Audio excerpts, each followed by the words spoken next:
Good evening, friends. Welcome to Civil's Manthan program of Newspaper Manthan. Let's start the today's discussion. So the first article is about the package for MSMEs. So कल PM साहब ने अपने announce किया for 20 lakh crore special package, right? So 20 lakh crore का जो special package है तो उसमें एक्चुअली अलग अलग सेक्टर्स के लिए क्या क्या मिला है, क्या है, तो वो अब in the meantime more and more details will come out. आज के दिन जो है our finance minister Nirmala Sitharaman ji gave in the press conference has in the detail has explained. वो हम कल के न्यूज़पेपर में डिस्कस करेंगे. That will come in tomorrow's newspaper. What has come in today's newspaper? It is about for the MSMEs how or some other sectors as well. क्या क्या initiatives आए? Let's quickly do that. The first one is regarding small business for MSMEs. यहाँ पर 3 लाख करोड़ का emergency credit for MSMEs. Rupees 3 lakh crore emergency credit for MSMEs. Secondly, 200 crore रुपए तक का जो गवर्नमेंट प्रोक्यूरमेंट है वहां पर केवल डोमेस्टिक फर्म्स बिड कर पाएंगी, राइट?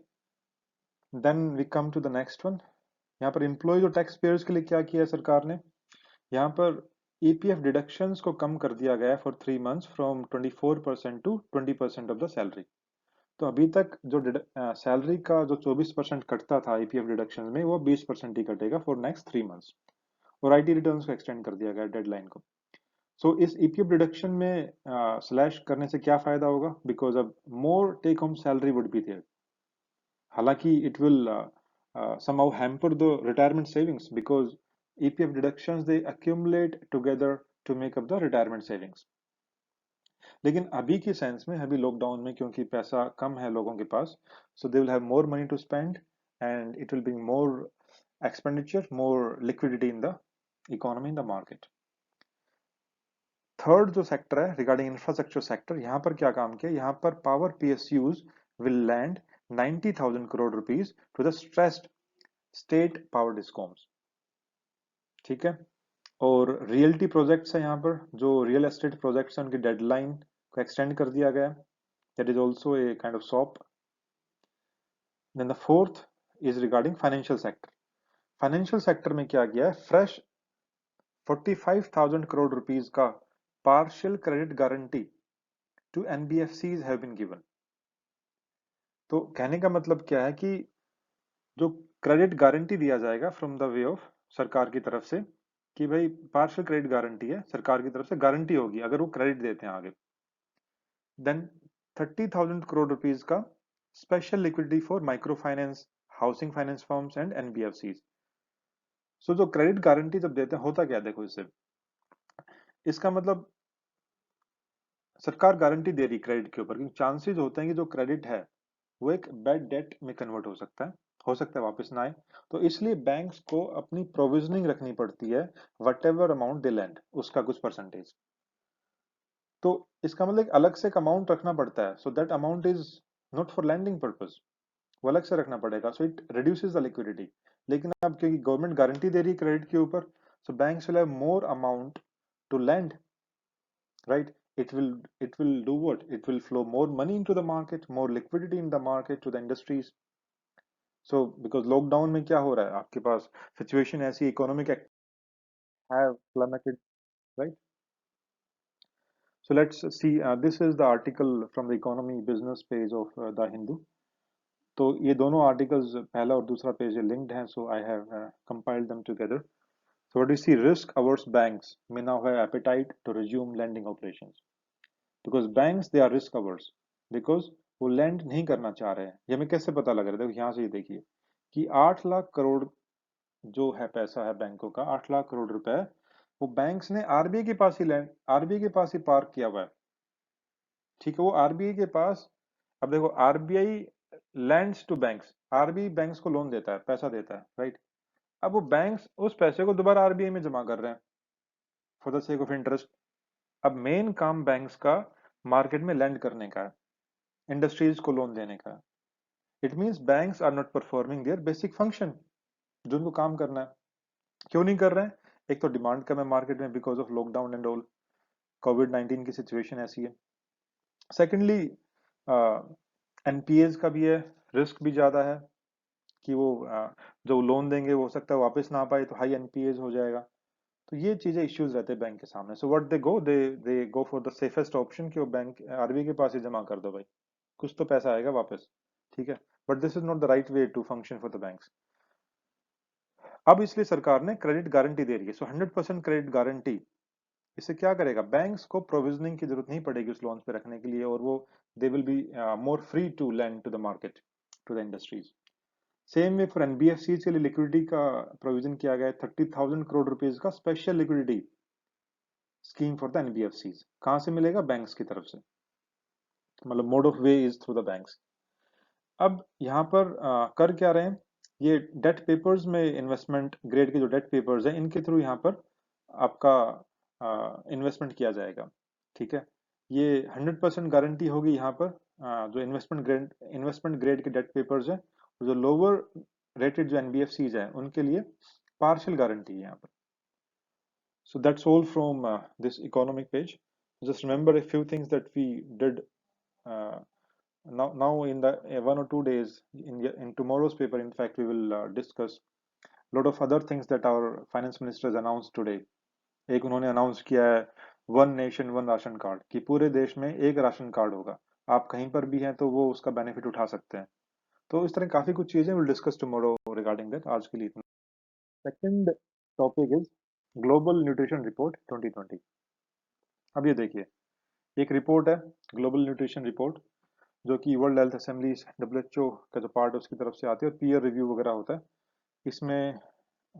लेट्स सी, ये जो रिपोर्ट है यहाँ पर क्या बता रहा है, ग्लोबल न्यूट्रिशन रिपोर्ट, ये एक तरह से वर्ल्ड के अंदर जो न्यूट्रिशन की जो स्टेट है, हेल्थ की स्टेट है, उसको ये बताती है वर्ल्ड न्यूट्रिशन रिपोर्ट। और यहाँ पर बताया कि India will miss the targets in all 4 nutrition indicators. तो क्या क्या हमारे पास वो डेटा है, क्या क्या हमारे पास इंडिकेटर्स है। एक है आपका स्टंटिंग, स्टंटिंग अमंग अंडर 5। तो जो अंडर 5 चिल्ड्रन है उनमें स्टंटिंग की जो समस्या है वो एक है। Second is anaemia, anaemia among women of reproductive age, right. Then childhood overweight, भाई देखो ओवरवेट भी एक मैलनरिशमेंट ही है, so eat healthy and eat cautiously. Then exclusive breast feeding, ये नहीं हो पा रही है, ये भी एक इंडिकेटर यहाँ से पता लगता है, right, because it is recommended that for the first 6 months there should be exclusive breastfeeding for the child।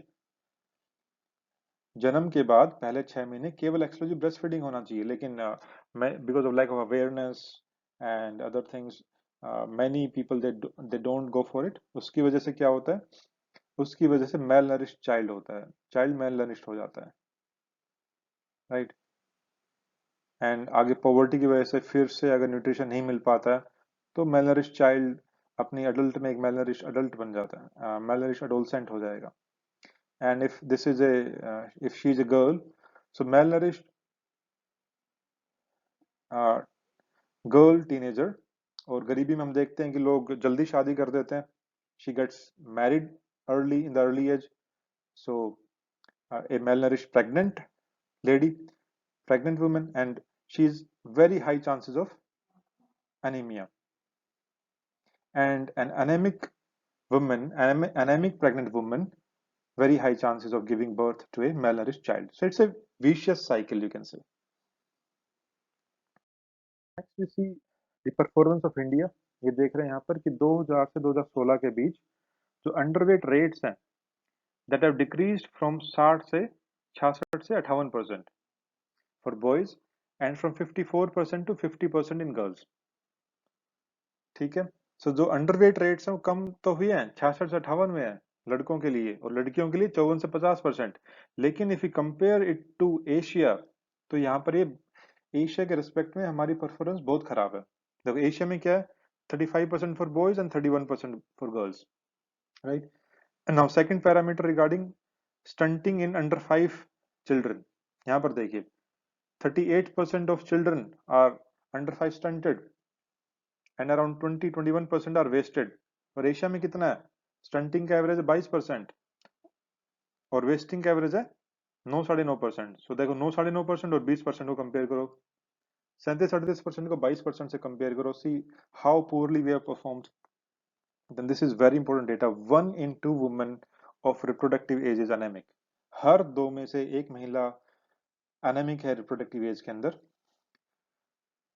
जबकि ओबेसिटी और overweight it has continued to rise, and almost a fifth of adults at 21% of women, 20% के around हो सकते हैं ना, and 17.8% of men, तो करीब करीब 1/5 यानी 20% के अराउंड जो है ओवरवेट एंड ओबेसिटी वाली समस्या भी है. Then we see how India is among the 3 worst countries. India का कंपैरिजन किससे हो रहा है? Nigeria, Indonesia. So India is among the 3 worst poorly performing countries like Nigeria and Indonesia.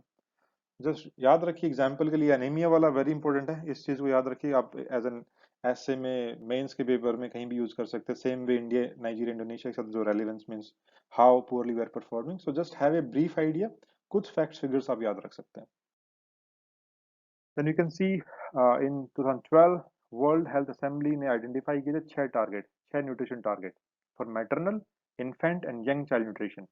हमने जो टारगेट्स देखे, इंडिकेटर्स देखे, what you seen, they are regarding the maternal like anemia and child and the exclusive breastfeeding, right. infants and young children के लिए हमने देखा है under 5 के अंदर स्टंटिंग है, वेस्टिंग है, ओबेसिटी है, ये सारी चीजें. सो इन्हीं 3, these are among 3 stages of life, like these parameters are. कौन कौन से हैं वो देखते हैं कि इंडिकेटर्स क्या क्या, टारगेट्स क्या क्या सेट किए गए थे. 40% reduction in number of children for under 5. जो अंडर 5 स्टंटिंग है उसमें 40% की कमी दर्ज की जाए. And 50% reduction in anemia in women of reproductive age. 30% reduction in low birth weight. No increase in child childhood overweight. भाई overweight के अंदर increase नहीं होना चाहिए. So ध्यान से खाइएगा आप लोग, ठीक है. An increase in rate of exclusive breastfeeding in the first 6 months. पहले 6 महीने exclusive breastfeeding ही होनी चाहिए, और इसका रेट कहाँ तक increase करना है? 50% तक करना है. Then reduce and maintain childhood wasting. childhood wasting को भी कम करना है. कहाँ तक लेके आना है? 50% तक, सॉरी 5% तक.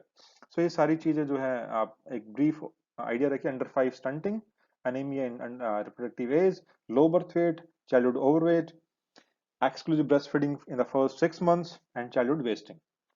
अभी देखिए ग्लोबल न्यूट्रिशन रिपोर्ट जो है ये पीयर रिव्यूड है, आपस में रिव्यू करते हैं, इंडिपेंडेंटली प्रोड्यूस्ड है, और इसको कंसीव किया गया था इन द फर्स्ट N4G.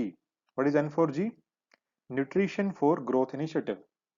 2013 में इसको कंसीव किया गया था, 2014 में इसकी पहली रिपोर्ट पब्लिश हो गई थी. So that's all from this particular news item of Global Nutrition Report. Now coming to the next, army proposes 3 year stint for civilians. तो भाई लोग, आर्मी आप लोगों के लिए 3 साल के लिए सिविलियंस के लिए नौकरी दे रही है, आप जाके ले लीजिए, ठीक है. तो देखते हैं क्या तरीका है इसका. ये टूर ऑफ ड्यूटी एक तरह की है, शॉर्ट सर्विस, और ट्रायल बेसिस पे इसको करेंगे. But what you need to remember कि शॉर्ट सर्विस कमीशन वाले बेनिफिट्स नहीं मिलेंगे आपको, ना ही परमानेंट कमीशन वाले बेनिफिट्स मिलेंगे, ठीक है. तो भाई क्या मिलेगा? जब तक आप काम करेंगे कुछ ना कुछ आपको रेम्युनरेशन, सैलरी मिलेगी. But army will get benefit of what, कि एक्सपेंडिचर कम हो जाएगा, जो एक्स्ट्रा बेनिफिट्स वगैरह उनको permanent commission, short service commission में देने पड़ते हैं, that they will save. And get the huge pool of youth as well, जो कि अनएम्प्लॉयड है, उनको भी नौकरी मिलेगी, कुछ काम कर पाएंगे, and they will be able to contribute to the security of our nation, ठीक है. सो जस्ट ये अभी प्रपोजल में है, कुछ ऐसा फैसला आया नहीं है, आर्मी का प्रपोजल है, देखते हैं क्या फैसला होता है इसके ऊपर. बस इसको पढ़ने की जरूरत है नहीं, एक ब्रीफ आइडिया ले लीजिए, that's all. Nepal can let India use link road. Oli साहब कहते हैं. कौन है जो ओली साहब? केपी शर्मा ओली जी. केपी शर्मा ओली जी कौन है? अपने नेपाल के पीएम साहब. सो ये क्या करे भाई, नेपाल कहता है कि इंडिया लिंक रोड यूज कर सकता है. अब ये लिंक रोड क्या है? लिंक रोड भाई आपका एक रोड है जो लिंक करता है, रोड को कहाँ के लिए? कैलाश मानसरोवर यात्रा के लिए. सो जो कैलाश मानसरोवर यात्रा के लिए हमारे जो तीर्थ यात्री जाते हैं, वो 3 अलग अलग रास्ते से जा सकते हैं. तो हम देखते हैं, एक बार थोड़ा मैं ट्राई करता हूँ आपको लोगों को बताने की कहाँ से क्या क्या होता है ये.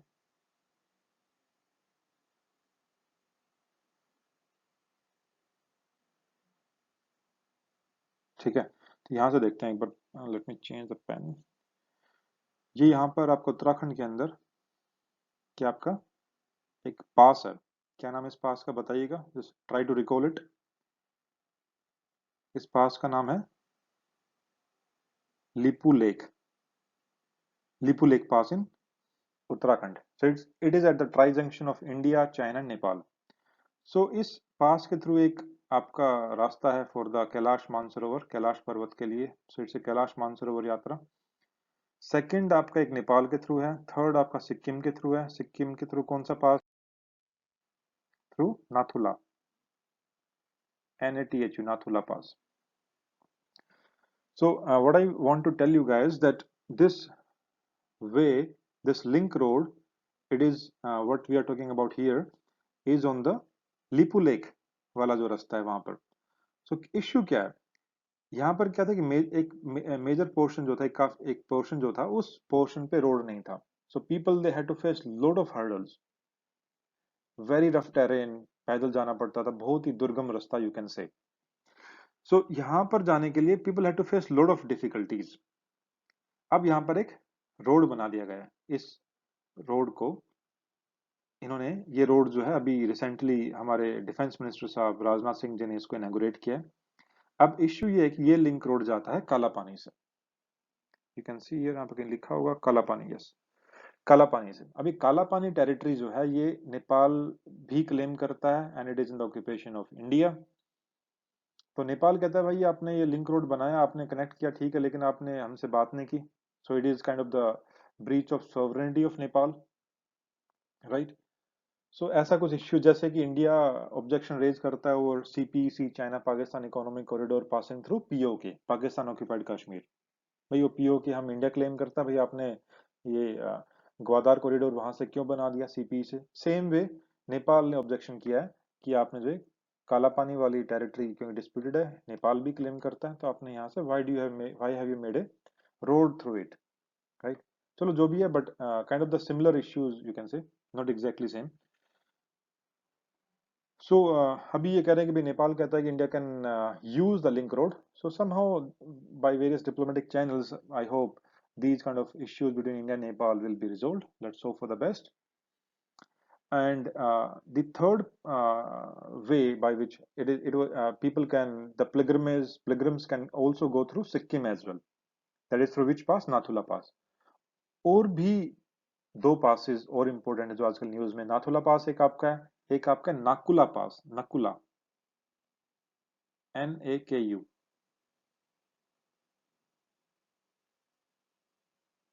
ठीक है, Nakula pass. And third is Jelepla. ठीक है, नाकुला क्यों आपका न्यूज में? Nakula, you know, recently there has been a stand off between Indian Chinese army. Stand off है, कुछ स्कर्मिशेस रही हैं दोनों के बीच में, छोटी मोटी कुछ, मतलब कि थोड़ी हाथापाई वगैरह, कुछ छोटा मोटा ऐसा कुछ स्टैंड ऑफ रहा है इंडिया नेपाल एट। हमने देखा कि at Pangong Tso lake and Nakula, इन दोनों जगह पर रहा। पैंगोंगसो के बारे में try to recall, where is it? It is in Ladakh region and it is the world's highest salt water lake, Pangong Tso. और नाकुला आपका, नकुला आपका पास है इन सिक्किम। जेलेपला क्यों इंपॉर्टेंट है? जेलेपला से pass is, it is at the tri junction of India, Bhutan and China. और यहाँ से पास करते हैं, it goes through the, gives way for the Chumbi valley corridor. And if you are able to recall it, ये वही corridor है जहां पर कि there was Doklam crisis happened. ठीक है, so that's all from this particular news item. आपको थोड़ा मैपिंग के through and through for the purpose of IR you can relate this news item. Next one is Taiwan wants to join hands with India. Again IR से आप इसको relate कर सकते हैं। ठीक है, तो ताइवान भाई इंडिया का साथ कहाँ पर चाहता है?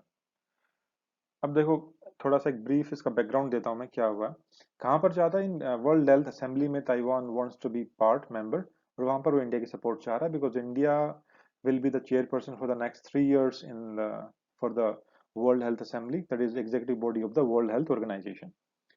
अब इश्यू क्या रहा है कि देखो, पहले ड्यूरिंग दिस कोविड-19 क्राइसिस चाइना का रोल काफी डिस्प्यूटेड रहा है। चाइना का रोल काफी एम्बिग्यूस रहा है, काफी इनट्रांसपेरेंट रहा है, ठीक है, वेरी ऑब्सक्यूर काइंड ऑफ, बिकॉज कोई भी डेटा उन्होंने ठीक रिलीज नहीं किया है, टाइमली डेटा नहीं आया है।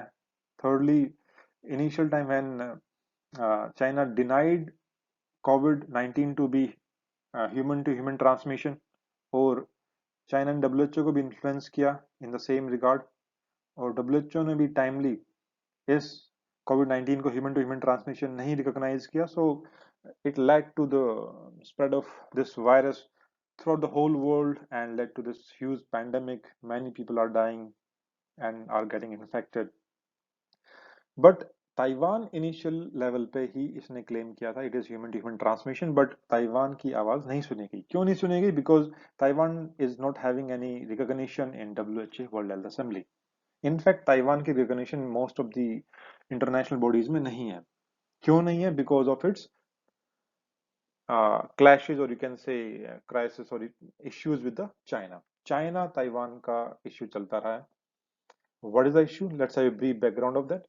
China claims Taiwan, ठीक है, स्टार्टिंग से चाइना ताइवान को क्लेम कर रहा है कि Taiwan is part of China itself.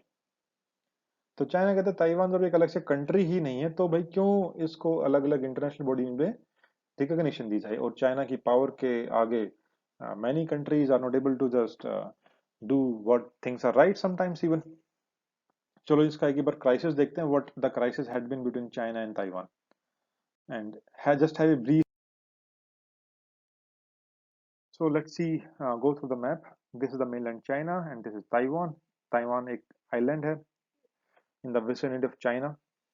So let's go back to the time of colonial times.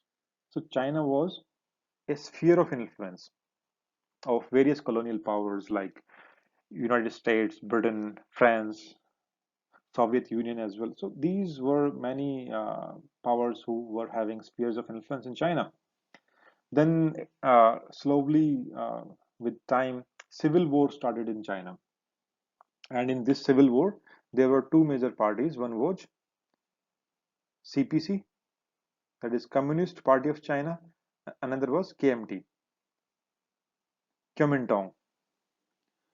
CPC was in the later years when China was about to get independent. It was led by Mao Zedong, and KMT by Chiang Kai-shek, right? And in this struggle, CPC won the war. CPC won the struggle, and it proclaimed its government in the mainland China by the name of PRC, People's Republic of China. So माओ की leadership में communist party of China ने mainland China में peoples republic of China के नाम से एक सरकार स्थापित की। Alright, and KMT in the leadership of Chiang Kai-shek fled to Taiwan. Taiwan भाग के आ गए। ताइवान में इन्होंने रिपब्लिक ऑफ चाइना के नाम से सरकार स्थापित की। So Taiwan is known as republic of China, China is mainland China is known as people's republic of China, PRC. So initial time में ही US had been supporting KMT, Chiang Kai-shek led KMT. So US recognized this Chiang Kai-shek government in Taiwan as the real government of China, right? And whereas Soviet Union recognized China, that is, sorry, PRC, People's Republic of China, led by Mao, and India was also among the few countries who recognized China even before United States. So ये अब China कहता है भाई हम main China है, PRC. So one China policy is this कि भाई एक ही चाइना है, चाइना ताइवान अलग अलग नहीं है। So this is one China policy. Same way Taiwan कहता भी हम रियल चाइना है, so we are Republic of China. और ये टसल चलता रहता है, और आज भी जो है China claims Taiwan and it does not want Taiwan to be part of any international body. So that's all the tussle between these two countries and how the things are shaping at this time in the diplomatic front. Taiwan wants India to support its membership in the World Health Assembly, and this resolution has been moved by United States. तो US और Taiwan चाह रहे हैं कि India इसको support करे इस resolution को, because India will be in the chairmanship for the next 3 years, whereas China would want that India does not support or any other country does not support this resolution, right?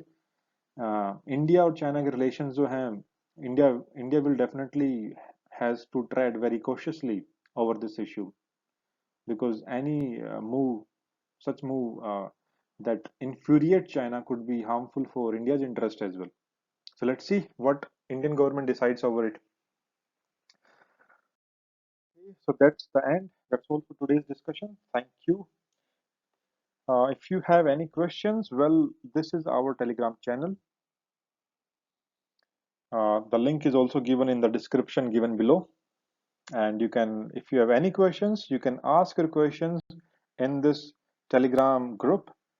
We will definitely try to answer each and everybody's questions, queries, any doubt, anything that you want to ask.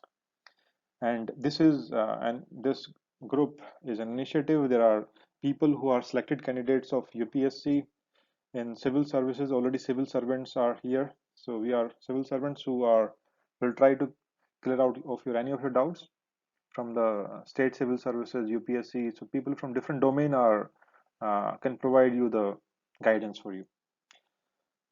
ठीक है, तो if you like this video, please do share, subscribe, like it, and press the bell icon so that you get each and every update.